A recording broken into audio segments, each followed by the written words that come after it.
Egunon, eguerdion, arratzaldeon, gabon edo auskalo zein ordutan ikusten ari zareten bideoa hau.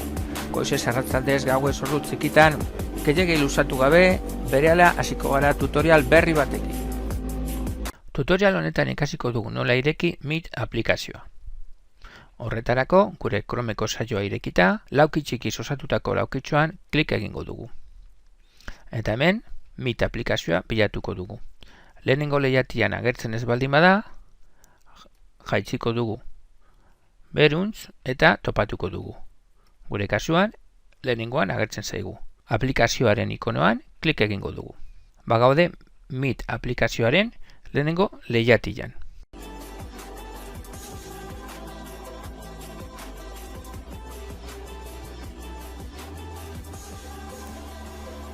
Hauze izan da dana, badakit bizitza errazteko ez dela izan, baina baliogarria izan dadila espero dut.